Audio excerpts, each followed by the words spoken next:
repeatedly talked about her own injuries to evoke sympathy. Although she hadn't been hospitalized, it seemed Amy had no intention of compensating for the car, citing a lack of funds for her medical expenses. We all know how much my husband earns, right? We're really short on money. Even if that's the case, you can't just... Then what? Are you saying I should pay for my serious injuries? Of course, you rode around in someone else's car without permission, wrecked it, and now you won't compensate for it? You were flaunting that fancy car anyway. Aren't you glad you don't have to pay maintenance costs anymore? Amy hung up the phone after spouting her nonsensical argument. My husband Harry, who had been listening nearby, sighed, realizing the conversation wasn't productive. I've heard about this for a long time, but this is outrageous.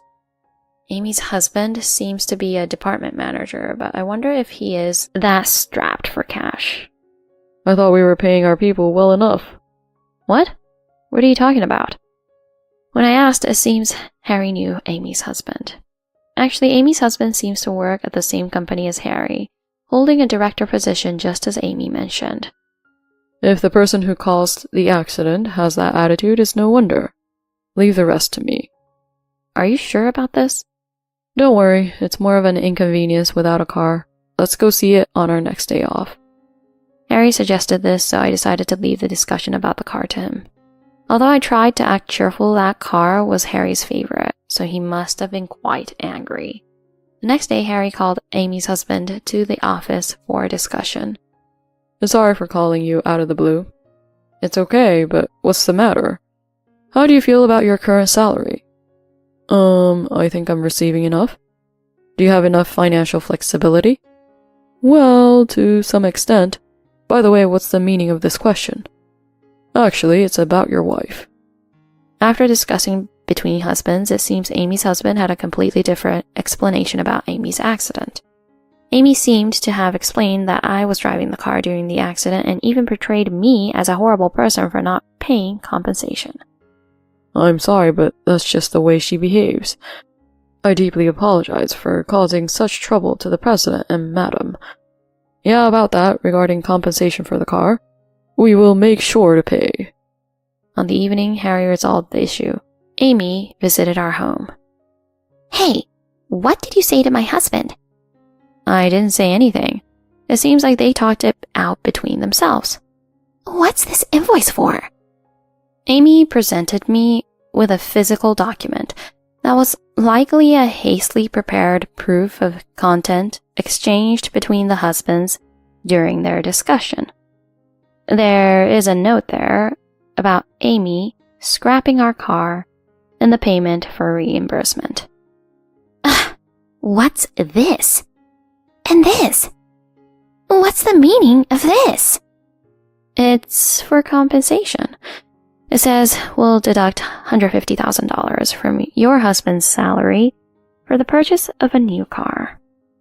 What is this? You're really greedy for money, aren't you? It's not just about you. That's you, isn't it? You keep telling convenient lies. And I didn't know your husband was the president. I thought he was poor. Is it okay to look down on someone just because they're poor? Amy berated me loudly at the doorstep for a while. It seemed like Amy's husband had already decided on the new car amidst all the commotion. Given the substantial amount involved, I stopped talking and closed the door. Yet, Amy continued to pound on the door and shout, so I asked Harry to have Amy's husband come pick her up. I'm sorry. I'll talk to my wife sternly about this. What? Why should I apologize? Cut it out. Neighbors came to see the commotion, making me feel embarrassed. Amy's husband, who arrived promptly despite the stares, grabbed Amy and made her apologize.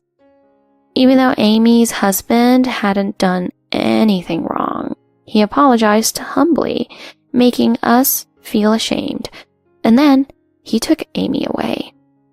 Amy never showed any sign of remorse, pointing at me until the end and insisting that she wasn't at fault. Afterwards, it seems her husband gave her a stern talking to. She started ignoring me, even when I looked at her, and eventually she disappeared altogether. The children seemed puzzled by her absence at school events at first, but soon they stopped caring. Hearing that the kids were doing fine at school reassured me. Amy's husband was furious about her lies and came to our house to express his dissatisfaction. This, along with Amy's attitude, seemed to push their marriage to the brink of divorce. Regarding the car, it was agreed between the husband that the expenses would be deducted from Amy's husband's salary as per the formal agreement they made. However, Amy's misdeeds reached both families, and she was forced to move far away to her parents' house. According to Amy's husband, she's now working part-time under her parents' surveillance. It seems she's not allowed to return until she repays the car expenses her husband paid for. As for us, my husband recently purchased that infamous new car. Although it's an expensive luxury vehicle, it's my husband's hobby, so I didn't say anything about it. Amy's husband seems to be working hard to repay the car compensation, and this effort is contributing to the smooth operation of his business.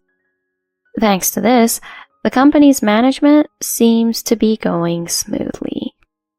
I heard from Harry that, with her parents covering the expenses, a divorce settlement is imminent, and now her husband seems relieved. Nice car. Would you like to go out together sometime?